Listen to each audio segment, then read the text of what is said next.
everybody. How you doing? Let's see. A little bright. Shall we try that one? No. I guess that one's pretty good. Hey, everybody. Hey, Ed. Good to see you. Glad you're already here. I think you're already here. I don't know, man. I got no eyeballs on the listing, but you said hi, so I'm going to assume you're here. All right. Wow, it's been a week, hasn't it?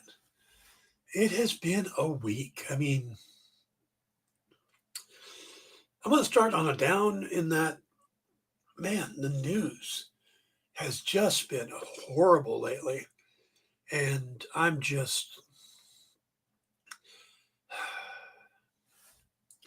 sad for everyone. I'm sad for the time that we're living in because it feels like we're on a very bad path. And I'm hoping that we can turn it around and remember that we're all just good people or we're all just people and we love each other. But I'm not going to drag on that. But like I said, it's been a week. So we're going to put that aside. Mr. Nope, good to see you. Yeah.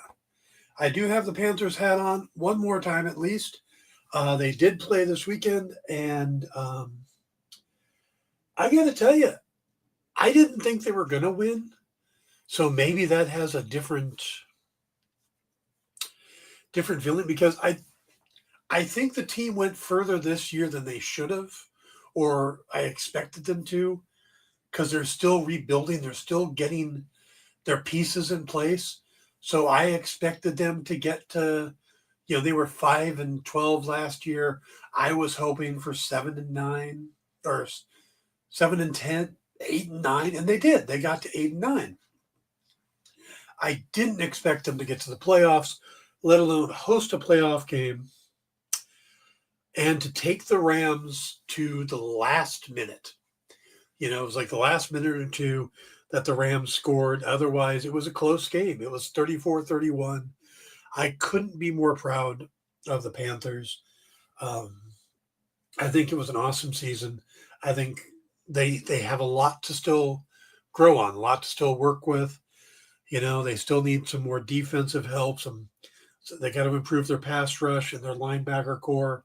I think their secondary is great. Maybe a nickelback. And then on the offensive side, I think either Jimmy Horn needs to step up to take the top off the defense, or they need to get a deep threat wide receiver to go with Tedero McMillan and Jalen Coker.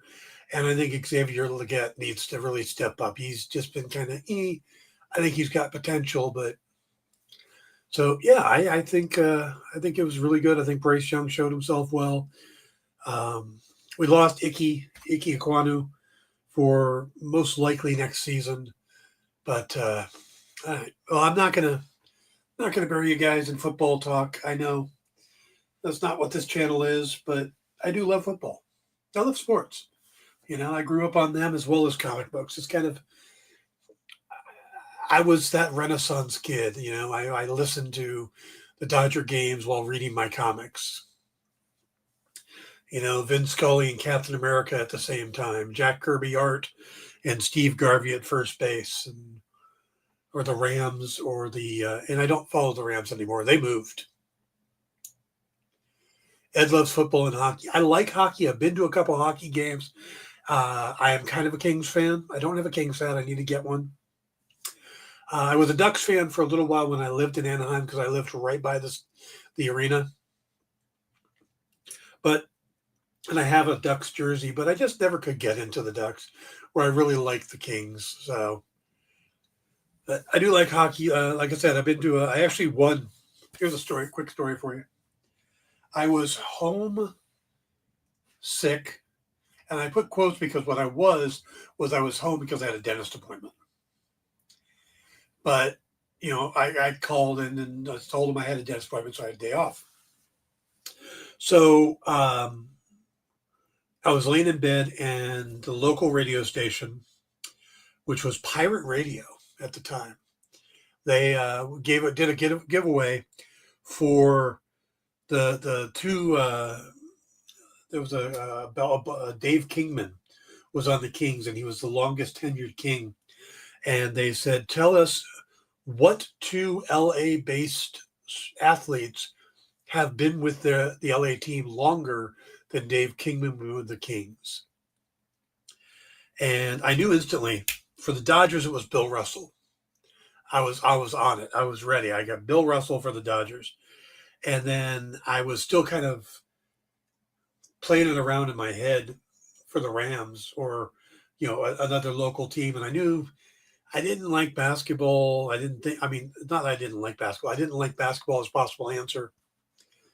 And right before they came on to ask me my answer, I thought of Jackie Slater, a member of the Rams, I remember hearing something about how he'd been on the team for a long time. So I get on the air, and the guy goes, "All right, so what's your answer?" I said, "Bill Russell and Jackie Slater." He says, "Are you answering or asking?" I went, "Answering." He goes, "That's correct." So they sent me out a foam puck hat, which was a big Kings puck. They sent me out tickets for the game and a signed elbow pad from Dave Kingman, which I later sold. But anyway, that was the thing for me. I got to go see a Kings game. That was fun. I went and saw a Ducks game at one point too, because I was close to the arena. So I've seen hockey games, I've seen basketball games in person, I've seen baseball and football. So I even got to see the Panthers. Living in Southern California and seeing the Panthers was tough, but not too long into their career, they played the San Diego Chargers, and my brother surprised me with getting us tickets, and we drove down to Qualcomm Stadium, and I got to see the Panthers play. And this was early on. Kerry Collins was still the quarterback. So, but yeah, I've gotten to see the Panthers play. I've gotten to see the Dodgers play a few times, the Kings play, the Ducks, the Rams, and the Lakers. Well, no. Yeah, it was the Clippers versus Lakers I saw, so I get to see both LA teams. So I've seen all the LA teams, which is cool, until the Chargers. Well, no, it's all the Chargers against the Panthers. So, yeah. It says I was lucky enough to see Barry Sanders play quite a few times. He was amazing. Oh, God, that had to be amazing. Yeah. One of the cool people I saw play was I went to see the Rams game, and I had amazingly good seats, like right down by the end zone, but where I could see things really well. I was really close, and I got to see Flipper Anderson catch a touchdown pass, and that was cool. Flipper was an amazing wide receiver for the Rams. So, all right, guys, we could do sports talk all night if you wanted to, but I think we want to talk baseball, not baseball. You want to talk superhero stuff or the pop culture stuff. So I got a few things I want to talk about. First of which has to do with the news about Sebastian Stan and joining the Batman Part 2. And that's been kind of interesting. So what I'm thinking is, you would think Flipper would have played for the. Yeah, I know. Willie Flipper Anderson and Henry Ellard were the wide receivers. Jerome Bettis was that Bettis, or was that back with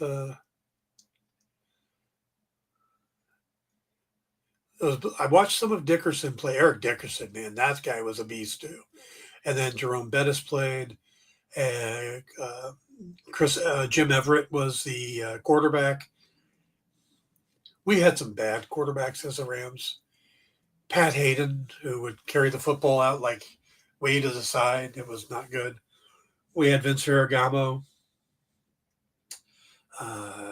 Just a lot of bad quarterbacks. And I'm not saying they were bad, but they were not. We made the playoffs like once. So, All right, let's shift gears. I'm going to talk about the Batman Part 2. And I've been thinking a lot about this, and I actually wrote some stuff down because I think we need to rethink how we're thinking about the Batman Part 2. And I want to start by going back to the original quote from Matt Reeves that kind of set the ground rules. Now, this isn't 100% word for word because I was listening to him. It was in an interview he said it. So I was just kind of writing it down. And you know how people, when they talk, they kind of meander a little bit in their. So this is the gist of what he said. And I don't think he would disagree. He said, the way the movie ended, talking about the Batman Part 1, there is an exploration to be had that pushes further into the character of Bruce Wayne. Because the first story is so much about the Batman, I always wanted the movies, and say we get to make 3, I always wanted them to be focused on his character. And a lot of the other movies, once you get past the origin story, and we didn't really tell the origin story, we just hinted at it, you start telling the Rogues Gallery stories. And I never wanted to lose Rob at the center. So that is what we set our aim on. So picking the right villain that goes into his past and his life, that is what we drove the discussion. While I won't say what it was or what we decided on, but it's something we've never really done in a movie before. Or it's not, but it's never really been done in a movie before. So that's the basic quote that he gave. And this was in an interview back in September, right after he had released the script, or he turned the script in. It says, I was at the Silverdome for Monday Night Football game and got to see Barry Sanders versus Bo Jackson. Oh, that's cool. Yeah, Bo was amazing for the short time that he was in the NFL. But, so now, all right, staying on topic, because I'm bad about that. Everyone is assuming that we're looking at a certain story. You know, they're talking about, oh, it's going to be Hush, or it's going to be Mask of the Phantasm, or it's going to be the Court of Owls, or the Long Halloween, or something else entirety. But basically, some kind of adaptation. But we've got to stop thinking like that. Now, the first film had some elements of the Long Halloween, but overall, it's an original story. I mean, we get a Riddler who is almost the Zodiac Killer. So many elements of the Riddler is the Zodiac Killer. And he's going after corrupt members of Gotham's government. That's not something we've seen in the comics before. That's not how it's usually portrayed. So we get that. And then we shift into the Penguin series. And that's where the whole shakeup of the underground, the mob happens. We lose Carmine Falcone in the Batman, but Penguin's rise to power, the death of Salvatore Maroni, excuse me,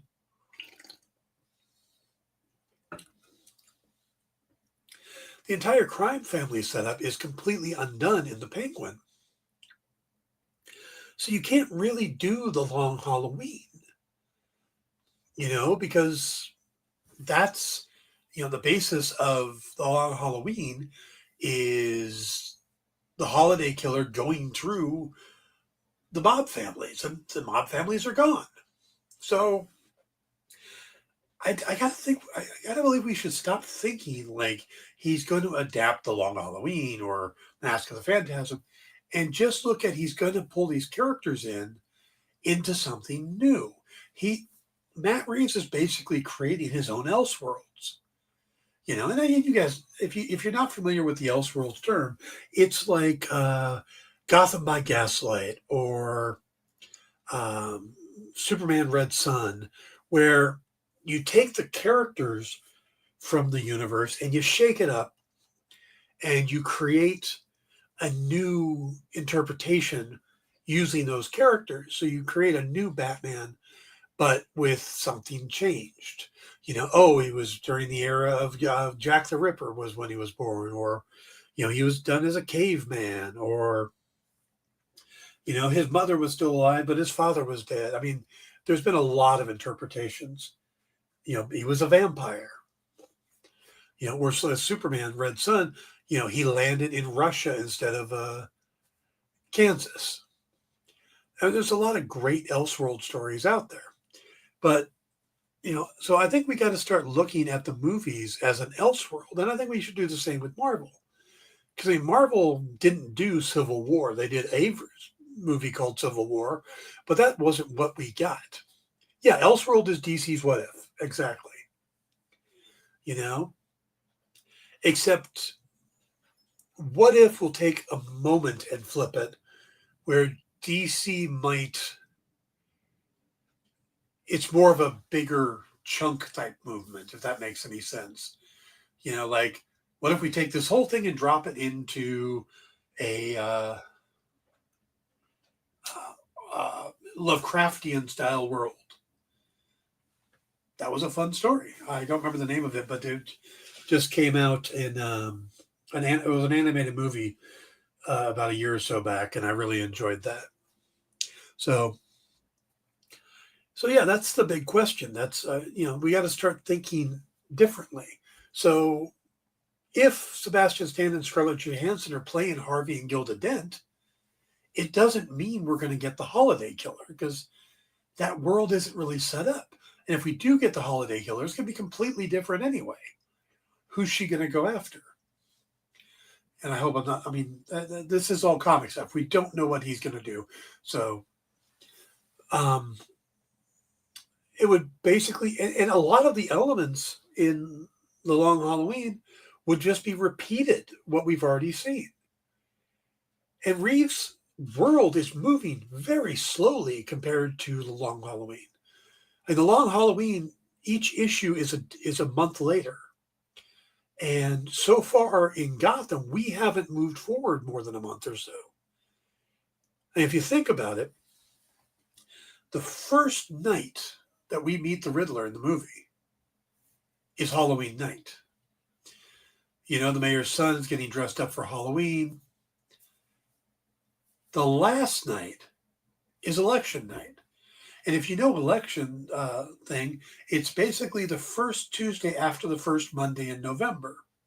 So that could be something as simple as, if Halloween is on Sunday, then it could be the 2nd of November. Now, I think it's actually longer than that. It could be up to, the 8th of November. But that's when election days happen. So we're looking at the Batman taking place in a week.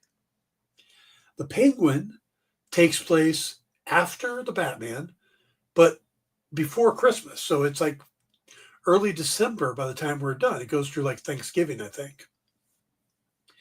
So when the Batman comes back, it's going to be just before Christmas, and we're probably going to be carried into Christmas. Yes, I think the Batman's going to be, part 2 will be a Christmas movie. Something to watch after your Die Hard. So we need to stop trying to figure out what Reeves is doing based on existing comics and just look at the pieces. Now, the story so far, what we've seen in the Batman Part 1, has set up 2 things. They've set up a potential for Tommy Elliott and a potential for the Court of Owls. There's a lot of little owl iconography and stuff. And then with Tommy, the reporter that Carmine killed that was going after the Waynes was Elliot, was a reporter named Elliot. So that could be Tommy's dad. Another epic Christmas movie, exactly. So maybe that's what we're going to get, and the Two-Face thing with Stan. A lot of people are saying now, well, Sebastian Stan's not going to be. They're obviously going to kill Bucky off.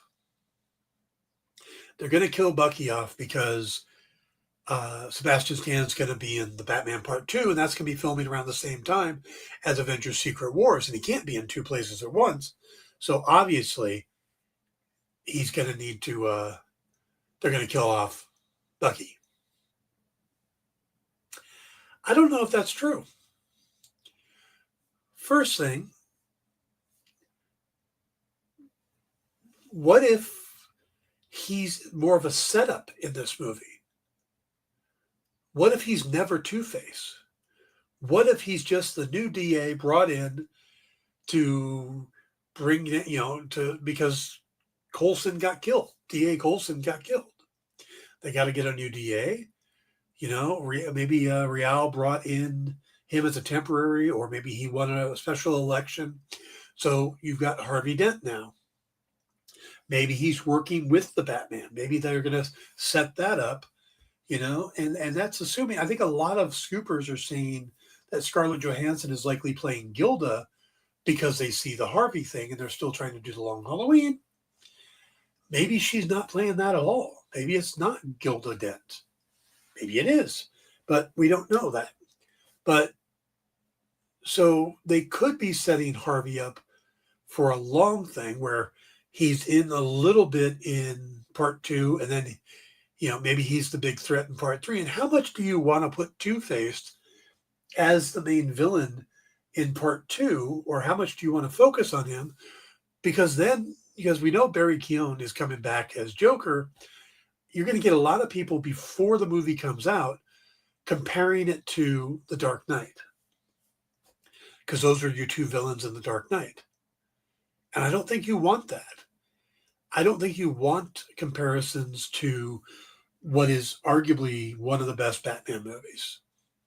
And I say arguably because most people are going to say that one. Some are going to say the Batman. Some will say the Tim Burton. But, it's in that discussion. So maybe Sebastian Stan isn't playing the big villain in this one. In which case, you got to go back and go, okay, what are we dealing with?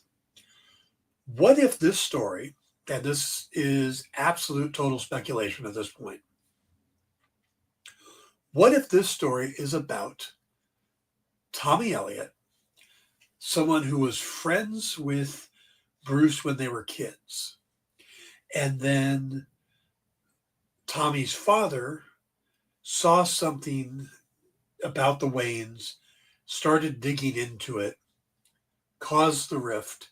How did he get the information about Arkham and stuff? Maybe they were over at the house and overheard something, Anyway, so what if, and we find out that there was more to his death, that, yeah, Carmine took him down, but maybe Carmine got the nod from the Court of Owls.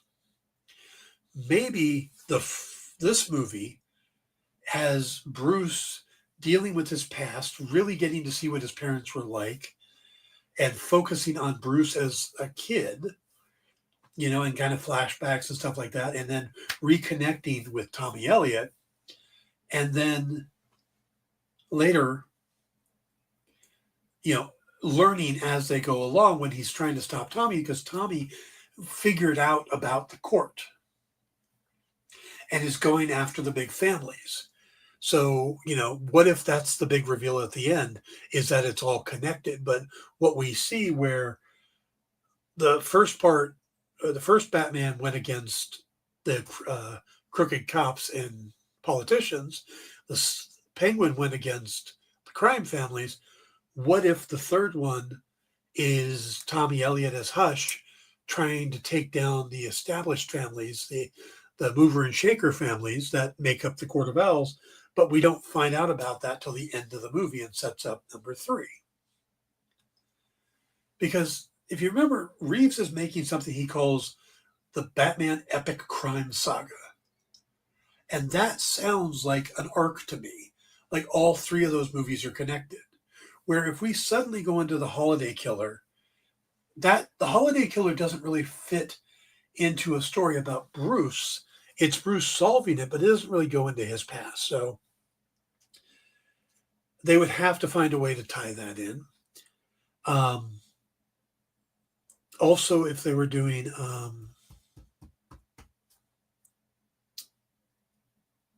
Mask of the Phantasm, Mask of the Phantasm, yeah, it goes into a past for Bruce, but I think if you're doing the actual Mask of the Phantasm story, the part where Bruce falls in love with Andrea is now or just before now. And Bruce is way too angry and bitter to have had a relationship. So, at least this version. So, unless they're setting that up, I mean, there's a lot they could be doing, but it just feels like they're they're trying to tell an epic story arc that will all tie together. We find out a little more, find out a little more, find out a little more, and by the end of the third movie, everything pulls together. So that's my thought. I don't think, like I said, we should look at, oh, they're going to adapt The Long Halloween, they're going to adapt uh, Hush, I think we got to look at, they're going to borrow those characters, but Matt Reeves is telling his own story. So that's what I've got on that. I don't know what you guys think. Tell me what you think. Do you think we're going to get a closer adaptation to one of those? You think it's going to be Mask of the Phantasm? You think it's going to be Hush? You think it's going to be Court of Owls? Let me know. Tell me in the comments.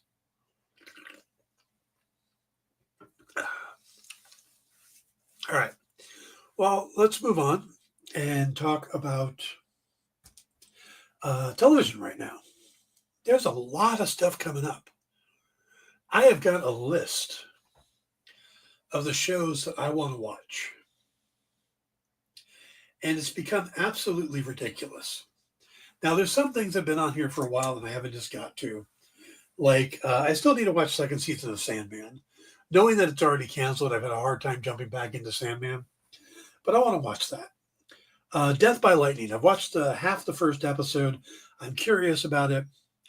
I want to get back to it. It's short enough but I just haven't. And Lisa's not interested, so I got to watch that one on my own. The Copenhagen Test.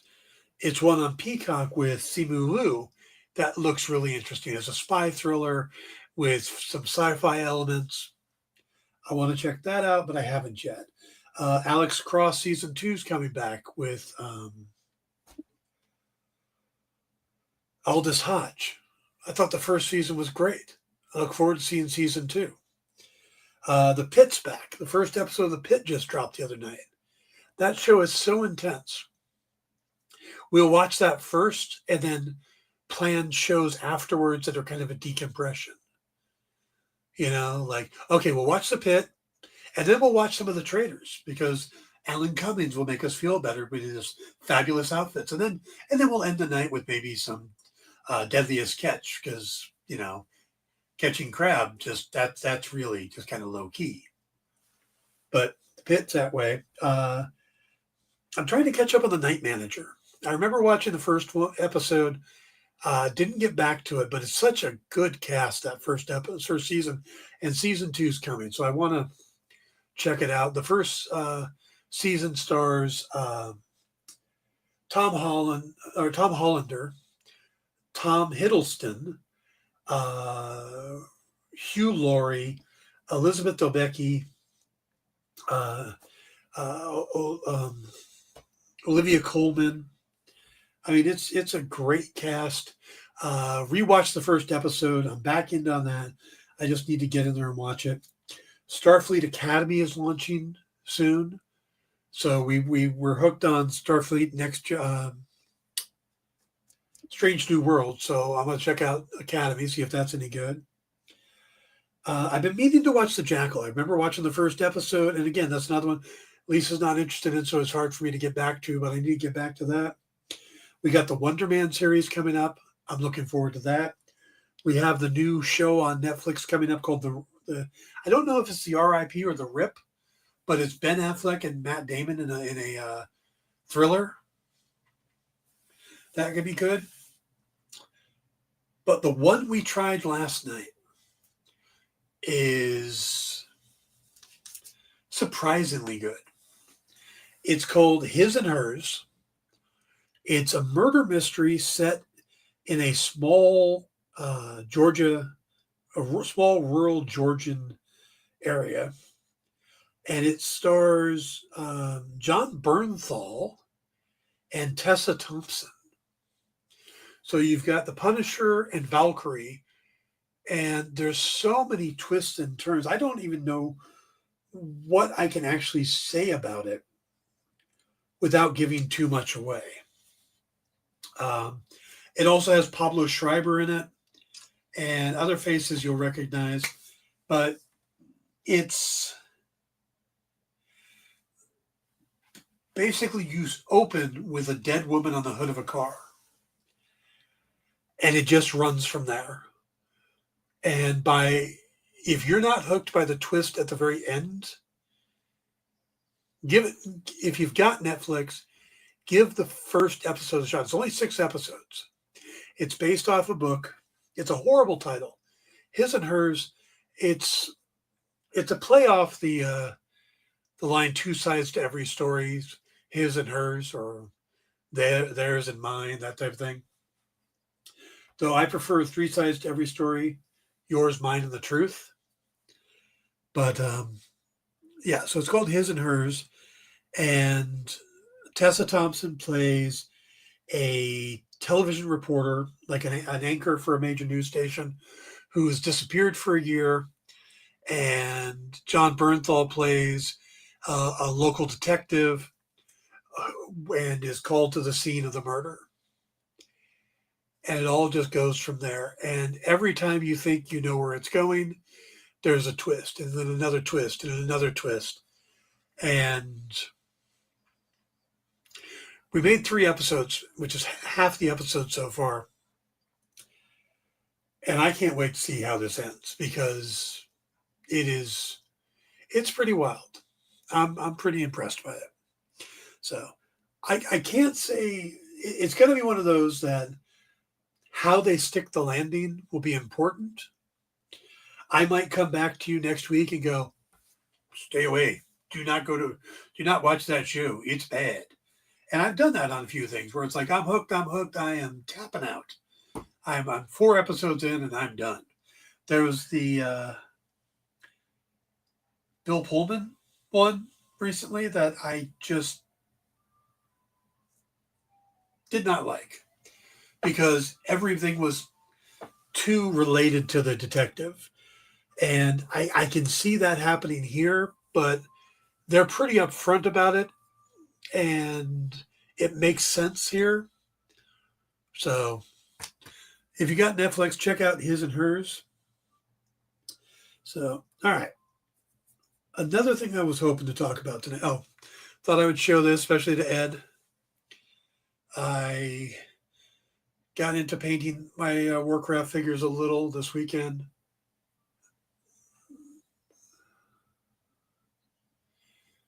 I don't think we're going to get a good view of that, but that's the one I did this weekend.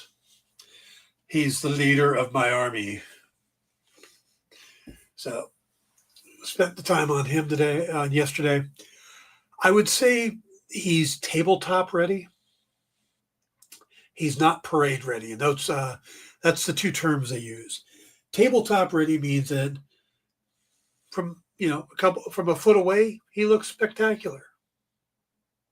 Not a problem. You put him right here, he looks good. You see the color. You see that, oh yeah, that's a really detailed flag. He's got the purple sword. He's got the red cape looking good. He's got the little gold trim on the silver armor. He's looking nice. And then you get a little closer and you go, oh, well, he missed a spot there. And you missed a spot there. And you missed a spot there. Table ready? Parade ready. He's not parade ready yet. By the way, and I found, even though I'm not using a paintbrush for all of it, my hand's not that steady. So what I found this. It's a painting quill, like a quill pen for doing calligraphy, but this is made for doing these miniature figures and allows you to get into little tiny areas. So I was using that this weekend. So my hope is I finally found somebody local. My nephew and I were playing, but he's gotten really tied up with stuff, life. So we haven't had a chance to play much. And they've changed. They have these large army games you can play, and then they have this thing called Combat Patrol, which is a smaller army and allows people to get in early, easily in the game. And they changed my Combat Patrol for my army. And while I can still play the original Combat Patrol, which I already had and is painted and ready to go, they made a new Combat Patrol that is better suited for the Combat Patrol rules because they were kind of retrofitting some boxes. Like, you already bought this, so this will work as a Combat Patrol. Well, now they've got this new one that's geared towards a new release, but I had most of the figures. And that was one of them, but I didn't need them in the original Combat Patrol, and now I need them. So I am now painting the figures I need to do the new Combat Patrol.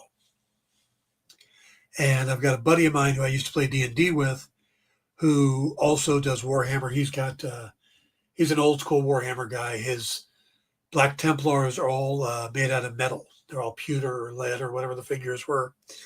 So it'll be interesting to see us play. And I'm kind of tempting him to buy a new army just by talking about it. We haven't even played yet, but we're talking about it. So I'm hoping to reel him in so I can get some regular games going. So, all right, we're going to shift gears.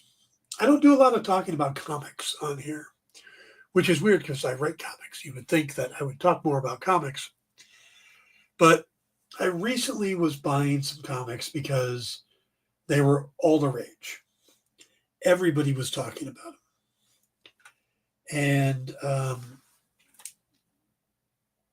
And I mentioned them on here that I bought them and I just didn't get it. I think Ed agreed with me. I picked up the first 2 issues of Absolute Batman, which I'm glad I did because they've gone up in value. So, and I picked up the first Absolute Superman and the first 2 Absolute Wonder Womans. And I read through them and I thought, I don't get it. Don't understand it. What's the purpose? Why? Why not just spend time writing another good Batman story, another good Superman story, another Wonder Woman story? And I let it go, but these kept getting more and more popular. I mean, the Absolute lines are selling like crazy. And sometimes you got to stop and go, what am I missing? What am I not getting? Why is everybody loving this and I'm not? And I'm used to that on things. Avatar. I don't like Avatar. And it's not that I've seen it. I haven't seen it. But I don't like the aliens. I don't want to sit down for 2-3 hours and watch them.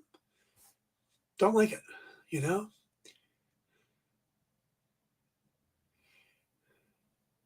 Mr. Nope says, they're great stories, but I understand what you guys mean. It's a glorified Elseworld story.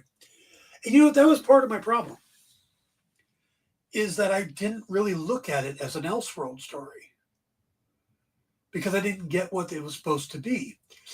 And I read somewhere, somebody described the Absolute Universe as a universe without hope.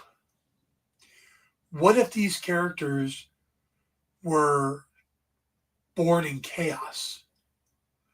And somebody said that this is a world rebuilt by Darkseid in chaos, so that all these heroes would grow up in chaos.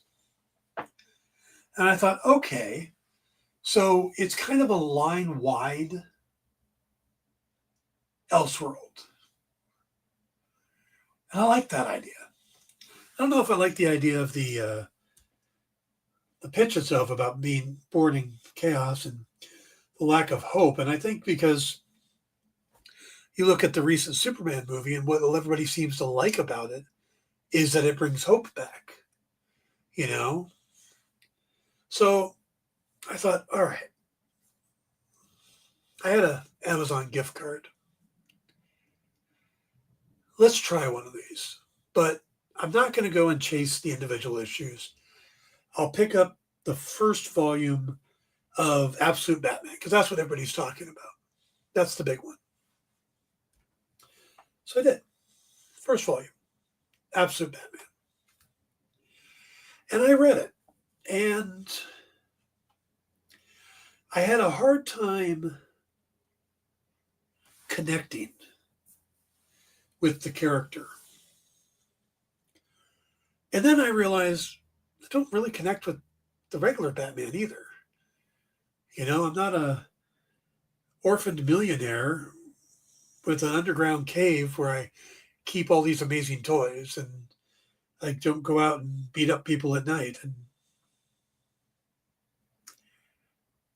so what was I trying to get out of it? But I started reading it. And there's one thing that hit me that kind of changed my mind on it. And that was that Bruce grows up in this. His father wasn't a surgeon. He was a teacher. His mother was a political activist. His father gets killed. His mother's still alive. We get a different Bruce. He's still brilliant. He's still, but, he looks at it differently. He knows he needs to be intimidating. He knows that. So he bulks up. He is absolutely huge. He is more of what might happen if Batman was born today, because the world is a very different place than it was. And what Batman would be in the 1920s or the 30s and the 40s is different than what we get now. I get that. But he grew up with the Rogues. He grew up with Killer Croc and Selina and Oswald and Eddie. And, those are his friends. And Harvey. Those are his childhood friends who were there when his dad got killed, that were trying to support him. And, they get to find out that he's Bruce, that he's Batman. And they get to kind of chip in and help. And it changes a lot of stuff when you see that. Alfred isn't the butler. He's somebody different. And it's all very unique. And that's when it hit me. Okay, no, this is an Elseworlds. Why am I not thinking about it as an Elseworlds? And that's when I kind of came around on it. Now, I'm not 100% sold on the Absolute Batman. But I'm curious enough to pick up the second trade. Now, I haven't yet. But I'm curious enough to pick up the second trade and see where it goes. I was also curious enough to use the rest of my gift card to pick up Absolute Superman.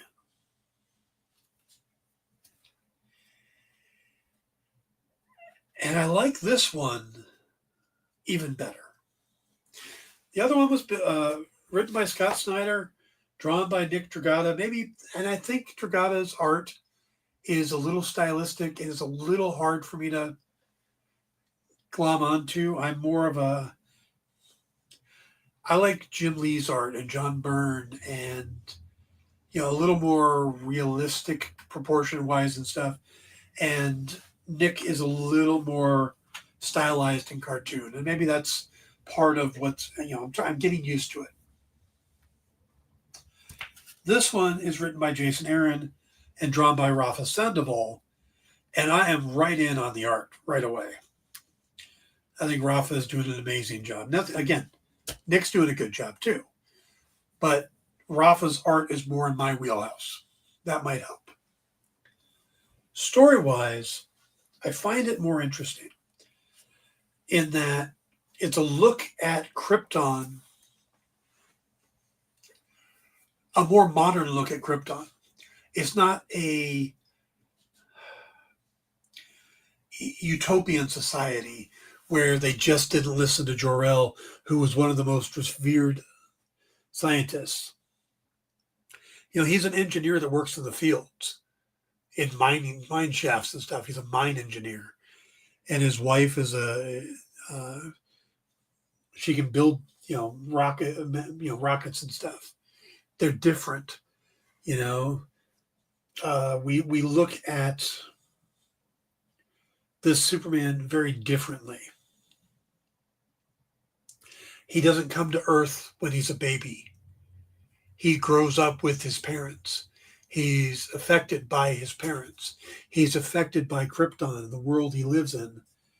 So that's a very different Superman. But the politics on Krypton is a lot of what I liked about this. Because when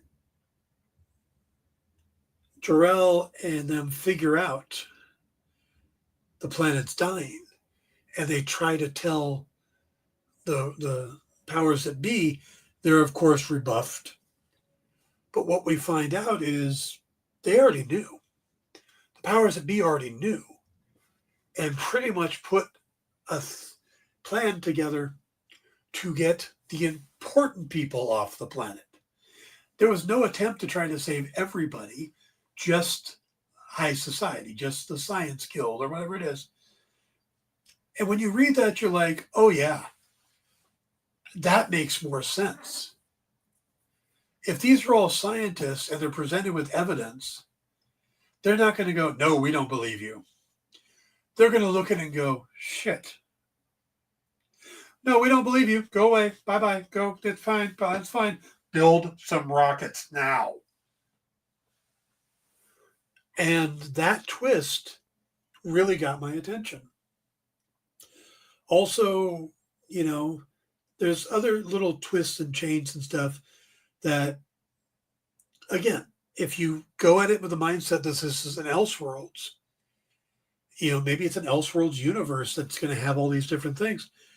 This one got my attention. I really enjoyed this one. I didn't not enjoy Batman. I enjoyed the Batman reading it. And again, I'm ready to get up the next one. But Absolute Superman really clicked for me. And I've ordered the Absolute Wonder Woman now.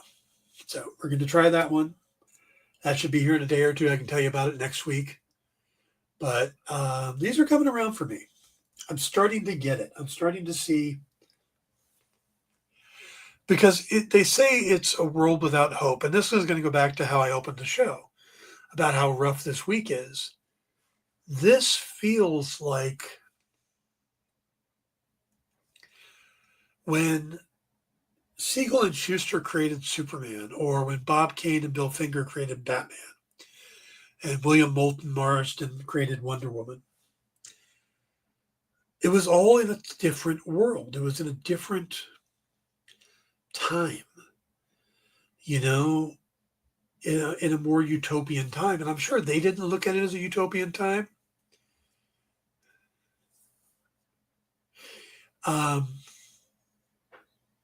It was a simpler time. World War I had just happened. They were going towards World War II. But you still had hope. You still saw people come together. You didn't see this divide among people. It wasn't so pronounced. Nowadays, the idea of everybody coming together just is so foreign. And this is what the world is that they're building these in. The attitudes and stuff that we have now in 2025 and 2026 is more present in the origins here than the original versions. Because that's what the world was. This is the world now. What if these characters... So when they say in a world without hope, you look at this and you think, is that what we're in? Is this a world without hope? That the right thing will end up happening? that, you know, love will triumph over greed. Those things that we used to believe would happen, now it's, you know, you're never going to hear Jimmy Stewart again going, Mary, we've got the money. We can save the house. It just, it's a different era. And I think that's what these absolute books are doing. They're looking at the world today, the attitudes today, and creating these characters. And it answers the nature versus nurture question, because at the heart, we're still getting Superman. We're still getting Batman. I don't know if we're still going to get Wonder Woman. I'll let you know after I've read it. But we're still getting the warriors and the heroes that we have, but we're getting them from a different starting point. You know, Batman wasn't raised rich. He was raised, as the son of a single mother whose father, his father died in front of him. He was just a teacher, and not just a teacher, but I mean, there was no big money. There was no butler, no mansion. But he uses his mind and stuff to, he's not out traveling the world and going to all these different martial arts masters. He's learning what he needs to do what he wants to try to save his city. This Superman, he's different. He's affected by what he's lost. He's affected by losing Krypton. He looks at Earth as another version of Krypton. He lost Krypton. He doesn't want to lose Earth. He wants to protect it and protect the good people. But he sees the bad people. And they're creating the characters around. I mean, there's two main villains in the Superman arc. Technically three. But you find out on the last page of the trade that, one of the main villains isn't a normal Superman villain. He's borrowed from somebody else. And when you think about it, it's like, I should have seen it. It was right there in front of me, the whole thing I was reading it. That makes sense, and it's this person. So, yeah, I get it now. I get what they're doing. Do I want to see this become the main universe? No. I want the Batman and Superman I grew up with and the Wonder Woman I grew up with. But hopping into this Elseworld, not a bad thing. Not a bad thing at all. So if you've been hesitant on these, maybe check them out. If you've got the DC exclusive thing where or the digital thing where you can read all the books, definitely try it. If you can pick up one of the trades, maybe your local library has it, I think they're worth trying. I wouldn't go back and get the full issues because, Batman, the first issue, especially at first printing, is just insane now. I should see what that's worth ungraded and maybe sell it, buy like all the trades. And I know they're doing other books too. There's Absolute Green Lantern, Absolute Flash, Absolute Martian Manhunter. I think those are the other three so far. I don't know if there's any others, but I'll check those out too.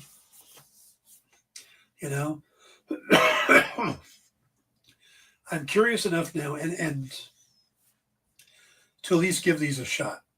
So, though I got to go back to the Batman one. I do hate the fact he's got an axe for his chest piece. That one still bothers me. Yeah, not a big fan of that one. So, all right, guys. Well, Oh, we've had a lovely hour together. Anything you guys want to ask or mention before we wrap this up? Ed, you got any questions? Mr. Dope, anybody else who's popped on? Remember to hit the like and subscribe buttons. One moment, please. We're going to talk to my mother live. Hello, Mother. I'm live on the air. What do you want to say? Hello. Hello. Now I forgot what I called you for. I'll be off in a couple minutes, so I'll come check on you. Oh, I know what it is. I wrote a check for $125. Okay. But I just wanted you to know because I didn't know how much money was in the bank. About 126, so you should be fine. Oh, okay. I'll talk to you later. Okay, bye. Bye. She's got more than 126. So, all right. So, yeah, that was a fun call. That was my mother, by the way. I help her with her finances now. So, okay. So, anything else? It's been a great week of football. If you've been watching the games, lots of good stuff on TV, lots of good movies coming up. I'm going to keep, by the way, if you don't follow me on TikTok, maybe you should, because I'm still kind of doing the news as it happens over on TikTok. I'm trying to remember what my name on TikTok is. Let's see. I'm so well planned here. Oh, it's just my name, @Dan_Wickline. So if you're on TikTok, go to @Dan_Wickline, follow me, watch my videos. I got a bunch of them. Like I said, I do the regular news all the time, and try to build up my audience over there. Maybe I can start making some money doing this. All right, guys. Oh, thank you, Mr. Nope and Ed. I hope you guys have a great weekend. I will catch you all next Sunday, where who knows what we'll have to talk about, but it'll be fun, right? Take care, everybody, and I will see you all soon. Next week, I will give you guys an update on Obsidian Moon and what's going on with that. So I will see you then.